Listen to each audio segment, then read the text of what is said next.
there, everybody. Welcome here, welcome back, whatever the case may be. I'm starting today with my BB cream, my Rimmel 9-in-1 BB cream. And I'm just going to put a little bit of that on the back of my hand. I started using a little bit more than I used to. I used to put the smallest amount of a dot, but now I find if you put a little bit more, it's easier. And then to save time, I'm speeding up through the boring smack this on my face process. And we're just going to get this stuff on there so we can move forward. Yeah, okay, not so close there, dude. Okay, that's fine. You just do what you got to do. So now we're going to put some concealer. I'm using the e.l.f. Camo, is it camo concealer? It's an e.l.f. concealer anyway, in the color light peach, because I find that works very well for my skin tone. And much like the other, we're just going to smush that into the areas we want it to be. And that just brightens up those areas in there. And this is more like the template of the finished product than it is about being the finished product, if that makes any sense. I'm just trying to get a little bit of light there in some areas. So now I'm going to do my eyebrows. Now, this product, I can never remember what it's called, but it is an eyebrow stamp product that was given to me by my friend Kelly. She'd gotten it to try, she got it to try. And I guess she liked it just fine, but she stopped using it or didn't want to continue using it or whatever. And she gave it to me.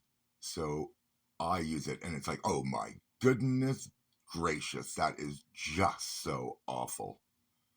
So we're just going to try and fix that and make it the right height. Does that work? I don't know.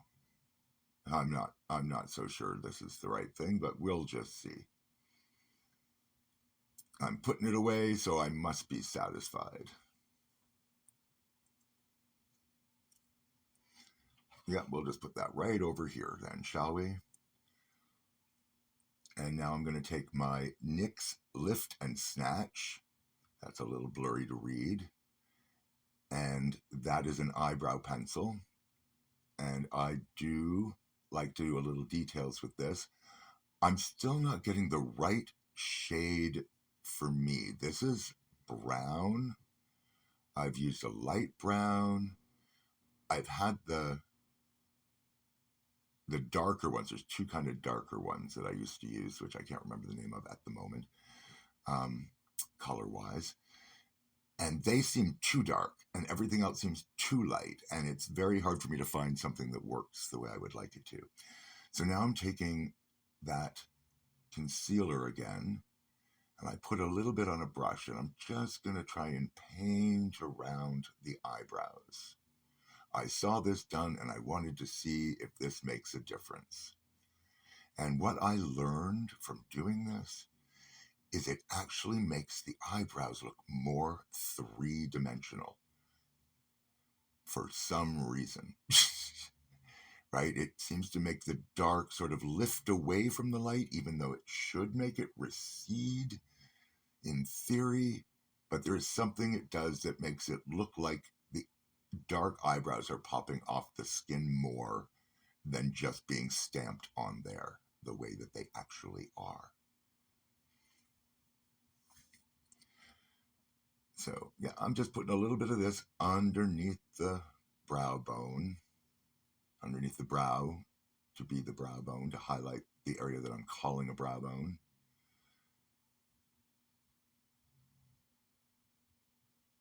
Well, perhaps I should have fast forwarded through this more. How tedious. Well, while that is going on, I feel like I should be telling some other kind of story. I don't have any other kind of story prepared. Should I wing something? No, because I really want to just set this right underneath. So we're just going to pushed that into the skin the way I did everything else. I am using one of my oldest sponges to do this. I have new sponges that are nice and fresh and clean for when I'm doing something important. This is just me playing around and having some fun. Now I am getting ready to do something. I think ultimately I was doing this and then I had Scooby's appointment and we were trying to do a whole lot of other things that day. I don't remember. When I get to this stage, after I've done some rough cuts and it's been sitting there and I come back to it and I go, got to get this finished. Okay, there's the NYX face glue that the cap at the top is broken off. So I have to take the cap right off and use my fingers and get it on my fingers like a bunch of school glue. But it doesn't take a lot just to do the eye area. And that's really the only place I use it because it's really grippy, for want of a better word. Now, what do I want to do? I'm going to take my Revolution Reload. My goodness, dude, you're just so weird. And you're going to take a brush, and I'm taking the lightest color and then putting that under the brow bone where I put the concealer. Thank goodness I fast forward through that. That would have been obnoxious, wouldn't it? Okay, I didn't really get to see much of the difference like I was trying to show, but maybe I should have slowed down that one moment. I am not ideal at, okay, that was a jump, at the editing and makeup application. Like all of these things are relatively new to me. I have horrible, horrible lighting. The daylight coming in on the one side gives a certain thing. The false light coming from the other side gives a completely different look.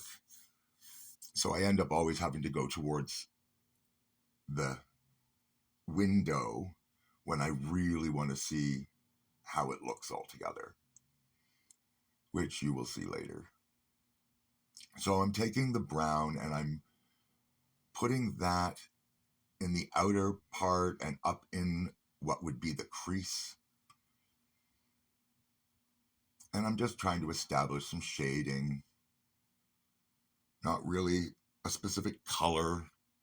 I just find it's very easy for me to do the browns compared to utilizing bolder colors. Now I take a slightly smaller brush and I am just going to take the darker brown and put that in a smaller area on the outside corner of the eye and then try to blend that a bit around. And as you can see, it starts to look somewhat like a bruise on me. There are things that I am discovering from this process. Tonally, I have to be careful of. When I mix certain cool tones in certain areas and warm tones in areas, it gives me effects I'm not necessarily going for. But all in all, this worked out not too badly, I would say. So I take that same sort of slightly darker color and I'm just trying to put it on the underneath part of my eye, but not so much to the outside. I want it to be more to the inside of the eye on the bottom. And then I take my big fluffy brush that doesn't have any color on it and then just kind of blend those all around. And that just makes a happy little tree if I was making a tree and I was Bob Ross. So I'm taking the same color that was on that brush and I'm trying to do contour in a more careful way than I've ever done it before. And I'm not sure ultimately it made a difference, but I was trying to go, do I want it here? Do I not want it here? Where do I want it? So everything about this particular look today was a lot more purposeful than what I tend to do with my makeup. I was literally trying to see what differences being careful in certain areas makes versus when I can slap things on. And I don't know whether I should blend with my fingers or the brush. Now, this is where I really kick up the bruise look. Red near my eyes doesn't look good. I see it on other people and I go, oh, I love that red and burgundies and all these things. And when I have that near my eyes, it makes my eyes look sickly. So I now will use that knowledge to my advantage. And it's a shame because this is one of my favorite palettes color-wise, and it doesn't really look good on me. But I'm just putting the red in the deep part where I put the darkest of the brown. And then I put that in there, and then I'm going to take the brush and, well, I'm going to put it a little bit on the bottom too. And as you can see, it starts making me look more ill. But I am trying to be very precise with what I'm trying to accomplish. I'm trying to slightly change the shape of my eyes, or more the angle of my eyes, so that they look more tilted up on the outside and a little lower on the inside. And that is starting to come into play. So I take this slightly fluffy brush that we use for the brown, and then I'm trying to blend that all together so that it doesn't just look like a clump of shadow in on top of the other shadow. Oh, that's interesting. I wonder if that's going to show up on here. So yeah, I'm still blending. I tried to do a lot of blending this time. I tried to fast forward through the boring parts of the blending, but at the same time, I really, really do want to get this on there.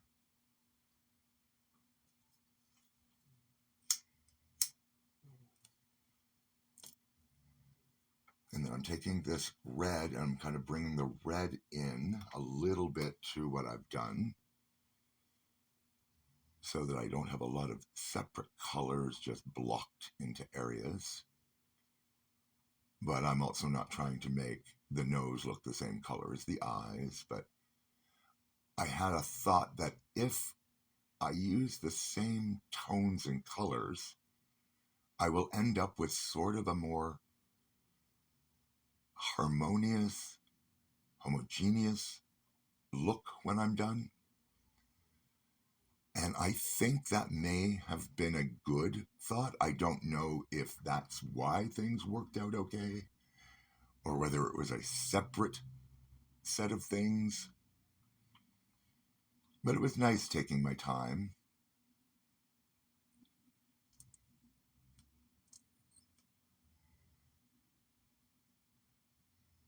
Again, lighting really makes a difference. So I'm going back with my e.l.f. Camo Concealer in the light peach, and I'm taking this tiny little brush. And I want to try and do the very center. Now, this is the most annoying thing I find to do, is trying to draw a line down the center of my nose where there's a bump on one side, and no matter where I go, it wants to slide off one side of my nose or the other. So to draw a straight line is so hard. So I do the best I can and then try to fix it up later. Yeah, I don't know. It's good enough. It'll do. Like, babe, that'll do, pig. So I am now trying to blend all of that together in without removing everything I've already done. And now I'm going to go in with the Skeleton Clown white. Yes, the white. And everything that I want to be the lightest part of my face, I am putting that on. And that gives me not really like a cut crease per se, but a soft version of a cut crease. And this is a very, as you can see, a very powdery product and will go everywhere. See, it's fallen under my eye. It does a really good job, but it isn't the easiest to work with. So I try to keep it where I don't mind if it gets on other things. But I use that to set lighter liquid makeup on my face if I want something more stark. So I'm going in here to define this even more in this area where I want to make my nose sort of seem a little bit not as long, I suppose, the distance between my face and the tip.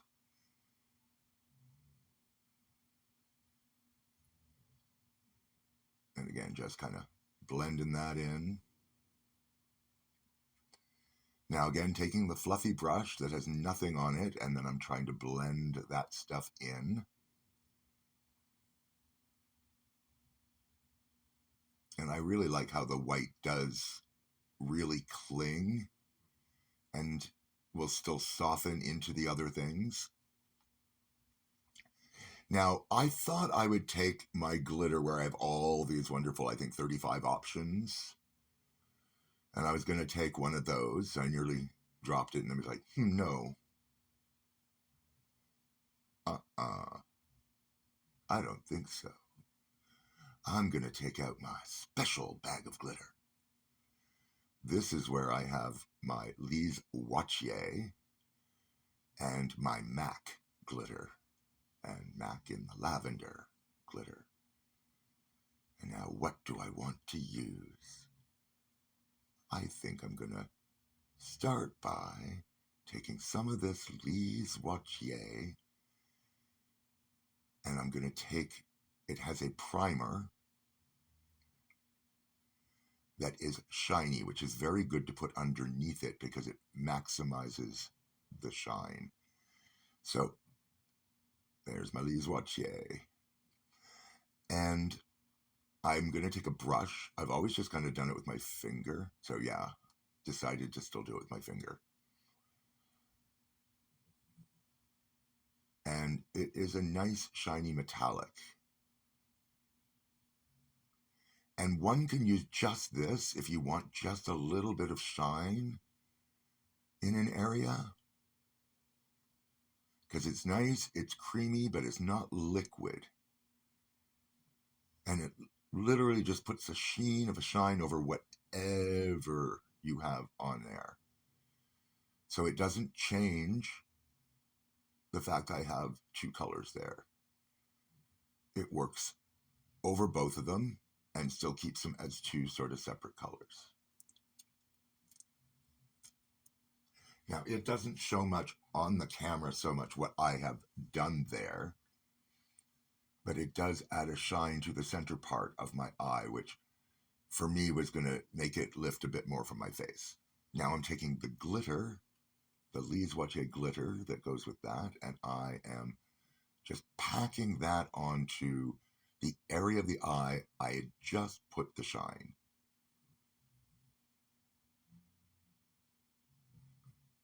And I'm just packing that on there good. And it gives a nice sort of glittery foil quality to the makeup. It's the finest glitter I have, and I really, really like it, but it is also by far the most expensive glitter I have per volume. So I decided to take my light color of the Lise Wattier, which really reminds me of snow from a snow globe. And again, this is a shiny white silver base primer that comes with the glitter that I decided to put in the areas I wanted to be brightest of the eye color. And then decided, why not try it on my nose? It's not meant for there, but let's just see. And then I'm going to take the glitter from there, which is this stuff. Oh, I'm going to put on some extra glue. I want extra glue on this. And largely because of the area. When I want it there near the corner of my eye, I want it glued down because it's an area that will allow a lot to fall into my eyes if I don't. That's just something I've noticed over time. So this is the glitter that reminds me of snow in a snow globe. It's holographic, so it has little hints of other colors in there, but overall it's just this bright sort of frosty white. So this is a color that I will use, or a product I will use a lot in the wintertime. I'm trying to show it on there. It never really focused. Good thing that was all just quick. So I'm just putting it on there where I didn't have the rose gold, but I wanted the two side by side and somewhat blended where they join.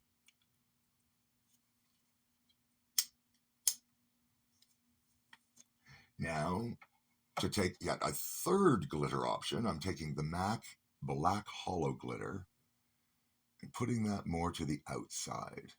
Now, I don't know if this really made a difference, but it made me happy. Glitter makes me very happy. I'm one of those few people that if I got a glitter bomb in the mail, I'd be thrilled. I'd be annoyed because I would still have to clean it up like anybody else. But the fact that I'd still be finding glitter years from now, that's fine by me. It just triggers the memories, good memories. Now, this stiff natural bristle brush is the one I find most effective for removing loose glitter if I don't want to pull out the tape. Now, sometimes when I pull out the tape, it will take some of the makeup off. So I only use it if I've only done the top part of my face and I haven't done anything to the bottom part of my face. But I tend to have a totally different process when I'm doing this. Now I'm taking the lightest of this. We're going to call it a contour palette. It's a very old palette. I don't know how old it is. I do not use the eyeshadow that is underneath that.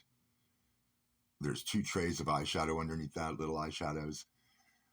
When I've used them, I find them not highly pigmented, but they also irritate my eyes. They're very dusty. They irritate my eyes. But I do use these blushes. They're not very pigmented, as you can see, but they do make a noticeable difference, and I find them fairly easy for me to use. But I have to be careful what color choices I make because they have different underlying tones that sometimes some of them work with my skin and some don't work as well with my skin, that can be used in different ways if I can figure out the best ways to use them. So now I'm taking this, which is more of like a bronzy color, and I'm just lightly putting that in there to make a little bit of a contour. I don't want too much of a heavy hand. I tend to use a heavy hand. I find that holding my brush further towards or further away from the brush part, more towards the end tip, the lighter the hand I have, but the less control I have of the brush.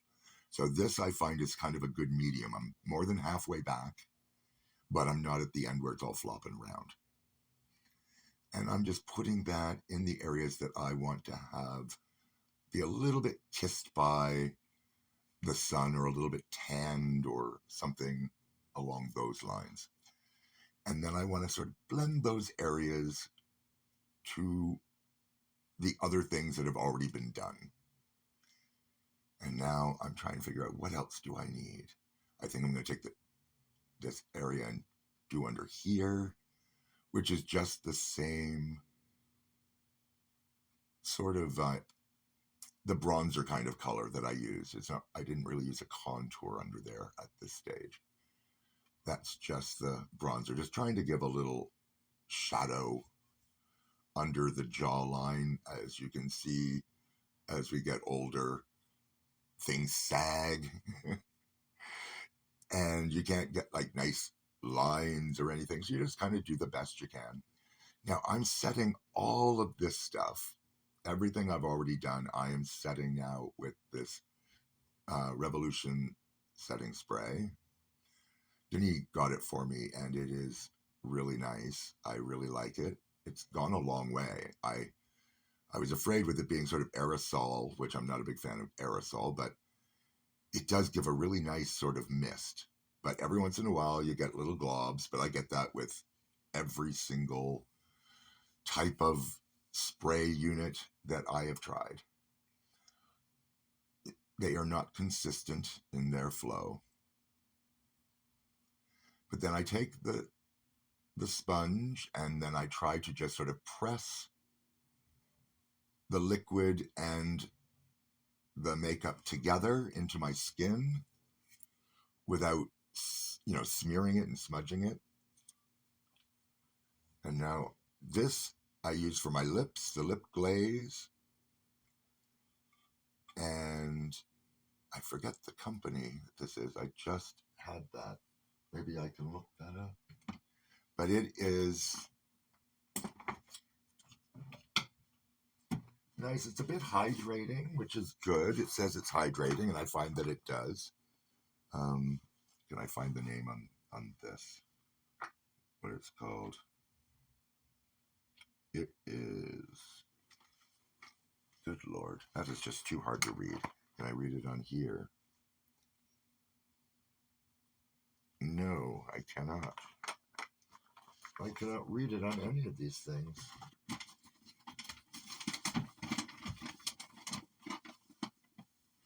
But I'm taking my Shine highlighter, which is sort of like a peachy gold. I thought that would work well with all the choices that I have, and it's really the only true highlighter that I have. I probably will have to get something different because this doesn't work with all of my makeup choices. But it certainly worked with this one as far as I'm concerned, much as anything else. And I even put a bit on above my lip, at the top part of my lip, and then a little bit on the bottom lip. And I find that gives me a bit of a fullness because it gives that sheen. So it's a little bit of an illusion. Now, Profusion was the product, the lip.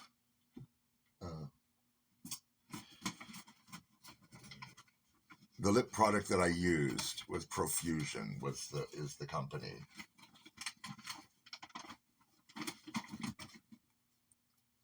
And I think I'm just about done.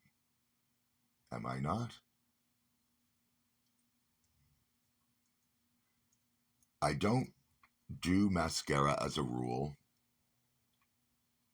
I don't usually wear false eyelashes. My eyelashes are just what my eyelashes are. Sometimes I will put mascara on them if I want them to be more pronounced. And then if I'm performing, I will definitely put on stacked lashes. Now this is my Lancome kohl liner in black coffee, which is my favorite one. And I'm trying to find it and I cannot find it now. I'm hoping it hasn't been discontinued because I get very sad when my favorite things get discontinued. And what I like about this is it's a very dark brown, but it looks black. Whereas if I put on actual black, it ends up looking very harsh fake black, which there's a time and a place for. But as you can see, the reddish tones around my eyes do give sort of a sickly look. And I am not a fan of that. But all in all, I really do like the way the makeup blended, the shape it gave on my face. There were a lot of things I was very, very happy with.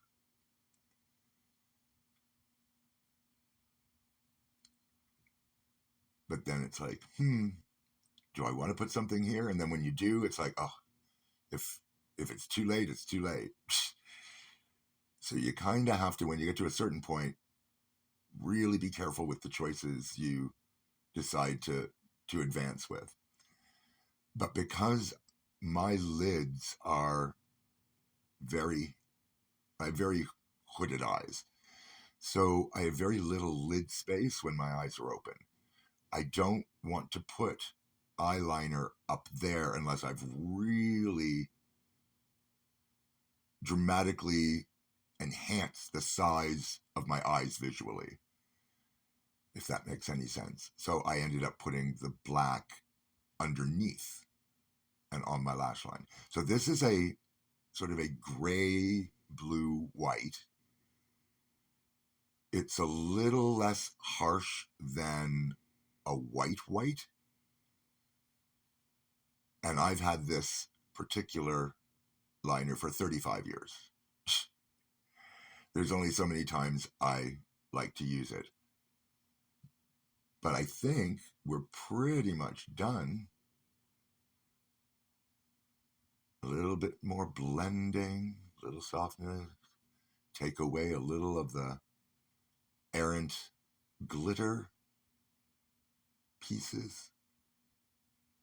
Yeah, get rid of those.